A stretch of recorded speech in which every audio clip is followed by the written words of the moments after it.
Our next speaker is Gail Rubin, the doyenne. Is that the correct pronunciation? Doyenne. Doyenne. Gail Rubin, the doyenne of death, is author of A Goodbye. Good Goodbye. A Good Goodbye, Funeral Planning for Those Who Don't Plan to Die, and the Family Plot blog. A certified celebrant and an event planner experienced in funerals, she's also a breast cancer survivor who speaks regularly to groups on getting the funeral planning conversation started. Rubin is a member of the Association for Death Education and Counseling and the International Cemetery Cremation and Funeral Association. She also serves on the Cemetery Committee for Congregation Albert and volunteers with the Chevra Kadisha. Hevra Kadisha. How is it again? Hevra. Chevra Kadisha, which ritually prepares bodies for Jewish burial. And she can tell you about her website. Please welcome Gail Rubin. Thank you so much. Thank you so much. Yes, I am the doyenne of death. I thought about wearing pearls with this t-shirt, but I thought maybe it would be a little much. And if you can't read it in the back of the room, it says, all men are cremated equal. I'd like to talk to you a bit about what I call funeral planning by the numbers. I cover a lot of information in this book, A Good Goodbye, Funeral Planning, for those who don't plan to die. It's a light touch on a dark subject, and thank you all for coming out to hear my talk this afternoon. It encourages me immensely to know that we're getting the conversation started. One of the reasons that I focused in on funerals, I originally wanted to write a book about creative life cycle events. I was going to call it Matchings, Hatchings, and Dispatchings. My husband and I had a very creative Jewish Western wedding, and that's what got me going. And I did a column in the Albuquerque Tribune by that name, and it was the columns on death, the ones on dispatchings, that got the most reader response. And it told me there's a real need for this information. And it wasn't until I really started focusing on funerals, my husband and I decided we needed to go pre-plan a funeral so we could, know what we were talking about. And we went to French Mortuary and sat down and pre-planned for his father, who was getting on in years. And I was amazed how much information we needed that we didn't have, and really glad he was still alive to provide that information. But over dinner with my father-in-law and mother-in-law, and my father-in-law's like, oh yeah, I'm going to write my own obituary and I'm going to get you all that information. And he got us the information. And I'm thinking, this is great. And I look over at my mother-in-law, and she's looking down at the roast beef and the mashed potatoes and the peas. She doesn't want to think about this. She doesn't want to talk about it. She doesn't want to hear about it. But we got past that. And he actually didn't die until 3 years after that. Fell, broke his hip. 7 weeks of hospitalization. We were there every day. We were exhausted. We were all there when he died. It was a beautiful, moving, it was a good goodbye. And the next day when we went to the funeral home, it was easy. It was quick. We had already made all the arrangements. We tweaked a few things. The one thing that didn't get done, he didn't write his obituary.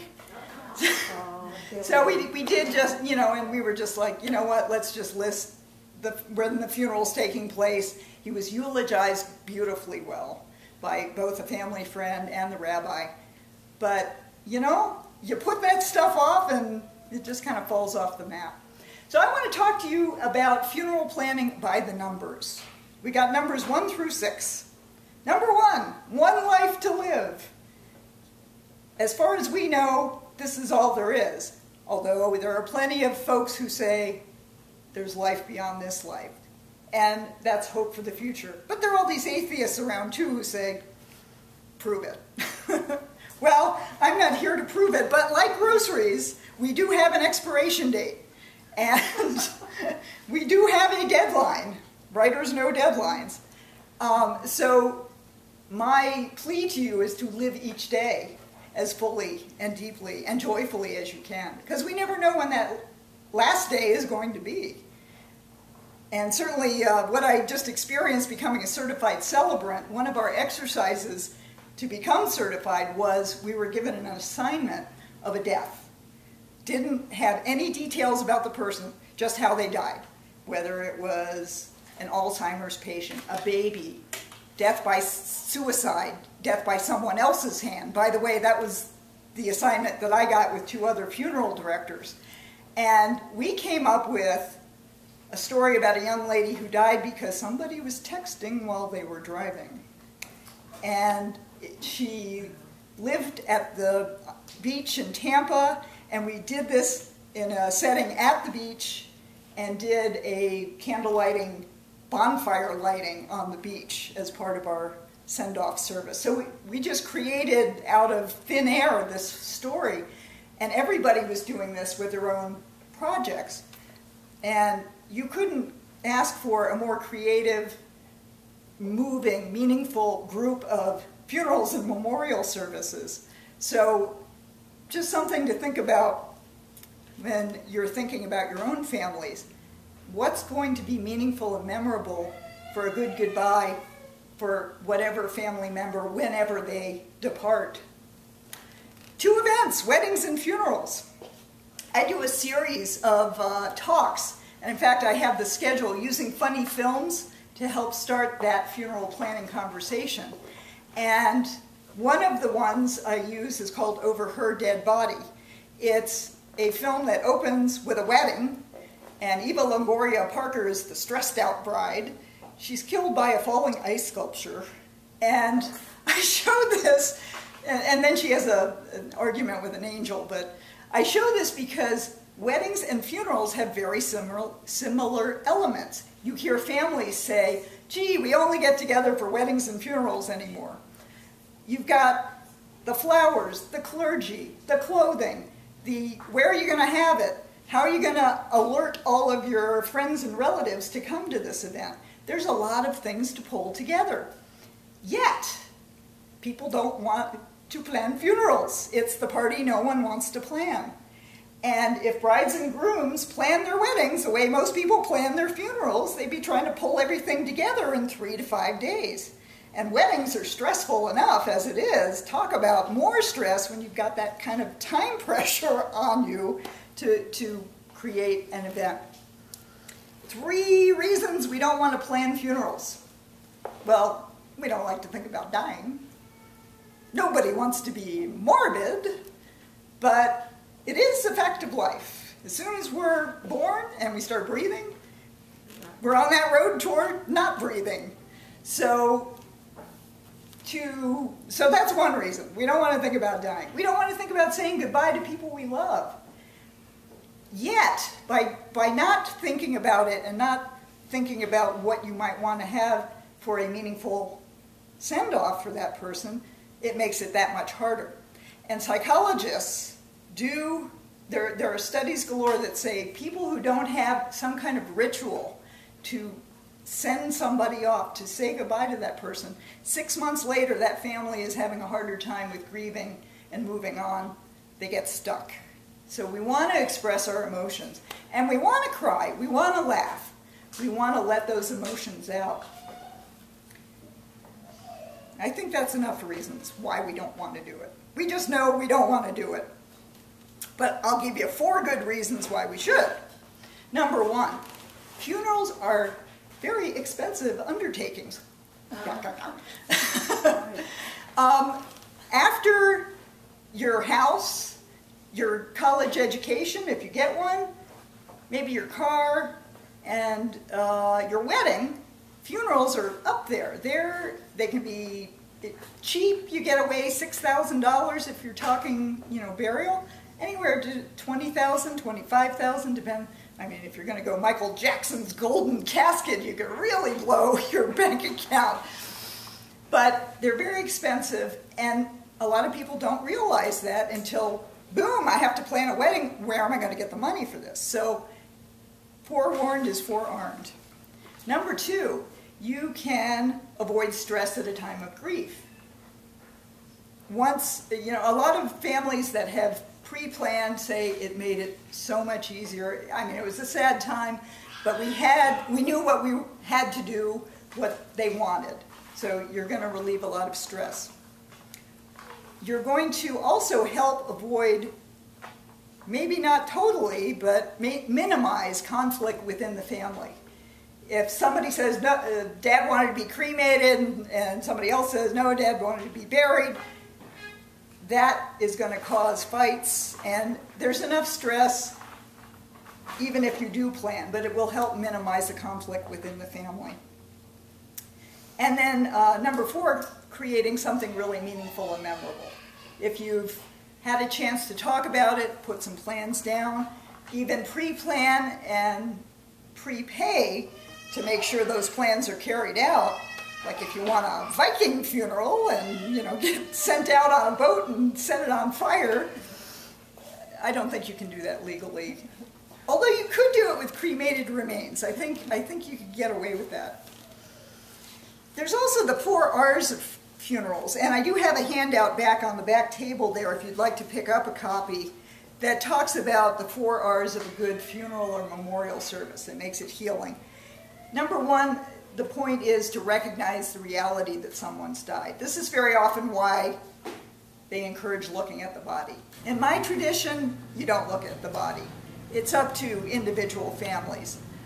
But to know that, yes, somebody's got to say so-and-so has died, and then we move on to number 2R, remembering.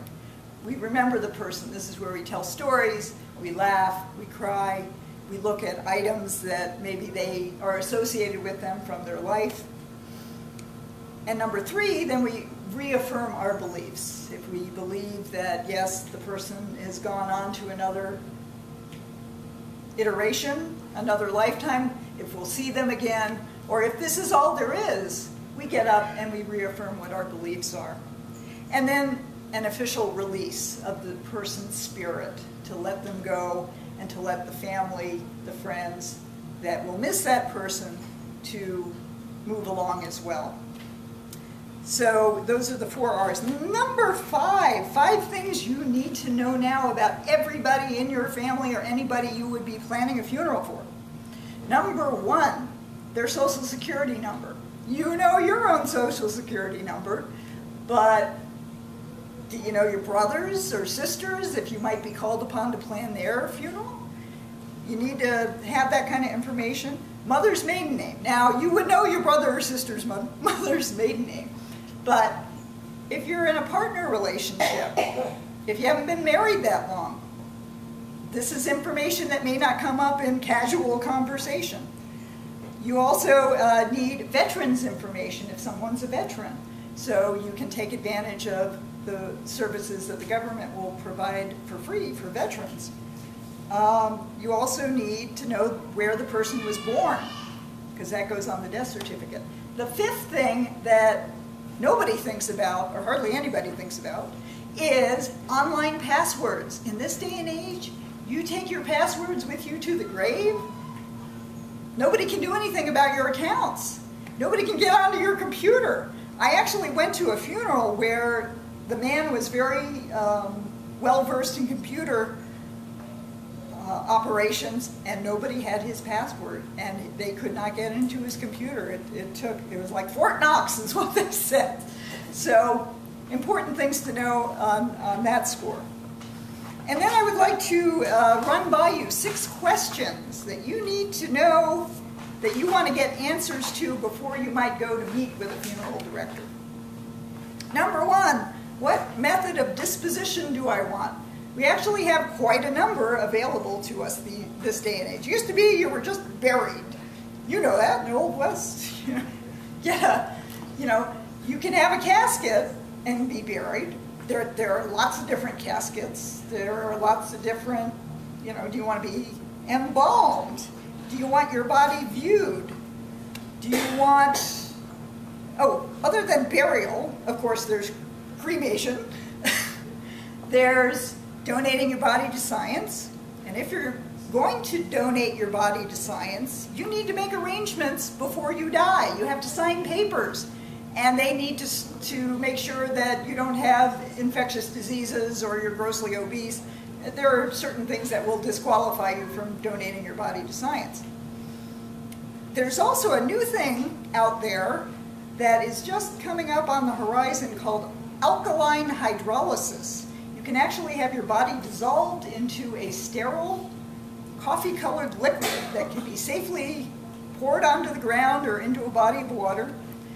It reduces the body to the basic building blocks of life, peptides and soap and things like that. So it's actually more environmentally friendly than cremation is, because it doesn't create as much CO2 as a cremation does. By the way, when you are cremated, the average body creates 532 pounds of CO2 in the cremation process. So it does have a footprint ecologically. So yeah, question 2, do I want my body viewed? Again, this is part of whatever your religious or family traditions might be. Some people need it, other people would rather not. And, you know, it's up to you as an individual to let your loved ones know whether you want to be gawked at or not, as one of the movies that I show talks about. Oh, goodbye. Another question, do I want a green burial? You know, there are people, this is an up-and-coming thing. Here in New Mexico, there is a green burial ground that is being developed outside of Santa Fe near El Dorado. And another consideration, let me tell you what green burial is. No embalming, using a biodegradable casket. That would be like a plain pine box or some kind of soft wood. You can do a wicker basket casket. I love this. My husband does the laundry in our household, and we went and pre-planned for ourselves, and because he does laundry, he's getting a wicker basket casket. Yeah. Also, whatever clothing the person wears is biodegradable. Cotton, linen, wool, whatever. And in contact with the earth. So with those 4 elements, Jewish burial and Muslim burial are naturally green burial. Because, so if you decide you like a green burial but you don't want to be buried in a green burial ground, you can ask for the Jewish treatment for your green arrangements. Do I want a religious service? At this celebrant training I just attended, they were kicking around anywhere from 50 to 70% of the US population does not belong to a church or synagogue. So there's a lot of unaffiliated people who say, I'm spiritual but not religious. And what are these people going to do when there's a death in the family and they want somebody to stand up there and say some meaningful words? This is why the celebrant movement has come up in this country, and it is growing. It actually started in Australia and New Zealand, big Church of England area, where 80% of the population is cremated, but they still have a ritual. And these celebrants were certified by the government to do these kind of services. So that kind of service is now coming to the United States. And I am pleased to be a certified celebrant. Keep that in mind. Do I want to support a charity in lieu of flowers? Now, as part of the training that we did, the guy who led it, Doug Manning and Glenda Stansbury, Doug was a Baptist minister before he kind of moved over into the celebrant area. And he was saying he'd rather see flowers at a funeral than a donation to a charity, because that shows how much people care. Jewish tradition is no flowers, send money to a charity. So, you know, that's up to you, but unless you talk to your family and let them know what your preferences are, or, you know, even write your own obituary and put it down, they're not going to know.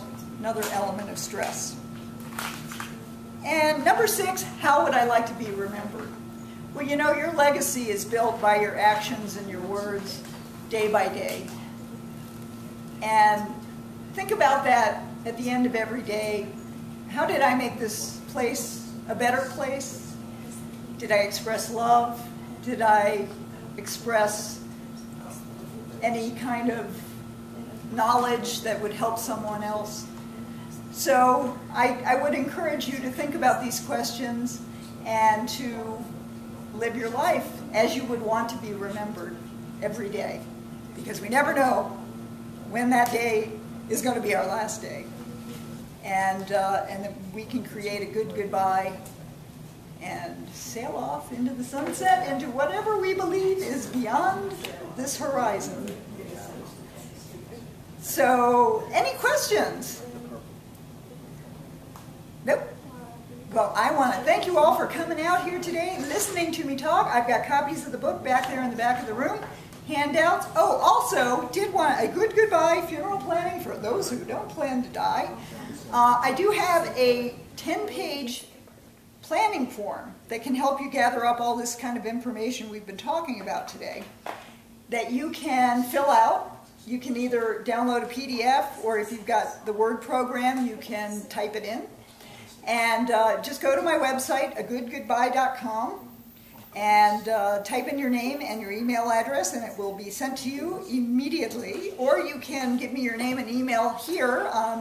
I have a pad of paper. You can sign up. And also wanted to mention I'm doing these funny films for funeral planning conversations, presentations at the at the senior centers. I just did Bear Canyon the other night. I'm going to be at the Barella Senior Center on September 13th, the North Valley Senior Center on October 5th, and the Manzano Mesa Center on November 3rd. So mark your calendars. Hope to see you there. Yes, a question. You know, I have a question. I don't know exactly how to ask it properly. The term died and then the term passed away or passed on. Is there a feeling for which one's better? That's more popular nowadays? Well, people say passed away a lot. And depending on your beliefs, we're passing into another dimension would be appropriate. I like to use the word died because that really says, you know, this is what happened. They died. So their physical body died. Their spiritual body, we don't know where that goes. We'll talk. When, you know, the thing is, in the newspaper obituaries, when they do a story, there's a difference between the obituary listings versus the news obituaries that are written by someone. Usually about someone who's notable for some reason. They usually, in the news obituaries, want to list the cause of death. And, you know, I'm sitting there reading the Sunday paper with my husband, and somebody who's 95 years old has died, and there's no cause of death given. And I was like, old age does not count as a cause of death. It really doesn't. You can't put it on a death certificate. It's got to be, you know, heart failure or whatever. But in the classified ads of death, as I call the obituaries, you don't have to list the cause, although very often the family will ask for donations to the Heart Association or the Cancer Society or whatever, to gives you kind of a hint as to what contributed to the demise. But dead, yeah. My favorite is died due to natural causes. Well, I don't want that around, thank you. What's so natural? I don't know. Well, you know, old age, stop breathing. By the way, what would you like, we can talk about all the euphemisms for death. You know, passed on, kick the bucket, pushing up daisies. Expired. Come on, join in. Bought the farm, yeah. Taking a dirt nap. Gone on to a better place. Isn't with us anymore. So we have a lot of fun with this. A good goodbye's got, you know, everything you need to know before you need to know it. And I hope you'll take advantage of our being here today. If you don't, it's also available at Bookworks and Page One and the Blue Eagle Metaphysical Emporium, and online Amazon, barnesandnoble.com, and my own website, agoodgoodbye.com. So thank you so much for coming out today.